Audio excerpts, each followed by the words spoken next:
Hello everyone, welcome to X Chapter channel. Today I'm going to do a very brief update about what life is like right now in Japan with COVID-19, the coronavirus going around. So if you are in Japan but want to know what's happening elsewhere in the country, or you're making plans to come to Japan, or you already have plans to come here, you might want to watch this. So first of all, life really isn't that much different from my last video that I made. I'll link that down below. Probably the biggest daily life difference is this line you see here is not for masks anymore. Those have been out for quite some time. That line is actually for paper products.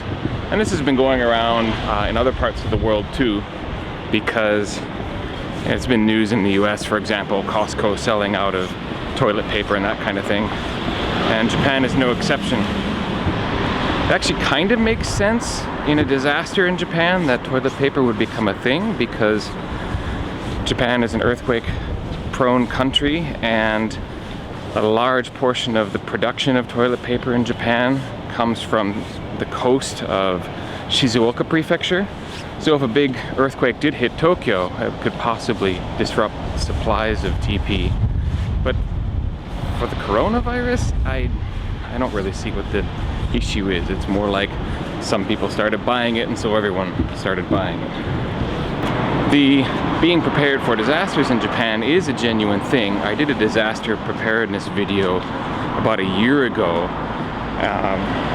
right about this time, because I did it on the anniversary of the March 11th earthquake, and that's just tomorrow. I'm filming this on the 10th. So yeah, I did that video a year ago. I'll put that link below, and please check that out.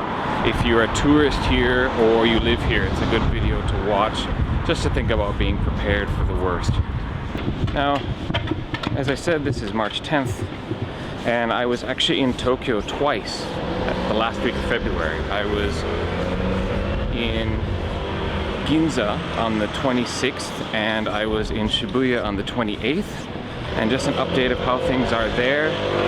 Well, a lot of the foot traffic in Ginza is tourists, and a lot of tourists from Asia and other places go there for shopping and sightseeing. It was really dead. There were not a lot of people there compared to normal. Also, the scene in Shibuya was still busy. Here's some footage from that day. You can see there's plenty of people around, but for Shibuya, that's actually pretty dead as well, especially around the Hachiko statue, the famous statue of the loyal dog that people meet at, and a lot of tourists stand around and take photos. When I first got there, there was almost no one around the statue, and when I left a couple of hours later, there was still almost no one there. Now, I have reason to believe that has changed though, because starting last week was the directive from the government for schools to start spring break early, and most schools did that. And I was in Yokohama on Wednesday last week, and it was packed. There were so many people, and everyone was 16 to 20. I mean, it was just young people everywhere. And yeah, the high schoolers are out, the university students have been out since February, and so the scene there was just a lot of young people. So I have a hunch that Shibuya has, since I was there and school got let out, I'm sure Shibuya is pretty hopping right now too.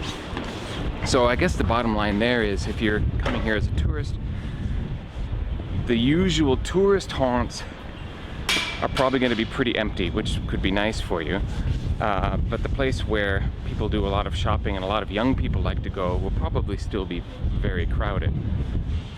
One thing you'll want to keep in mind as a tourist is that a lot of museums and places like that are closed right now. Tokyo Disneyland's been closed for a week, and you want to keep abreast of what the local cancellations and closings are. And if anyone has a question about that, you're not sure, you can't find any information in English, give a shout out in the comments below, and I will check that out for you and try to get the latest information for you on whether something is open or not. Ghibli Museum also closed, that kind of thing. So the open area places like Sensoji and like Asakusa and Ginza are probably going to be relatively quiet though, which could be nice.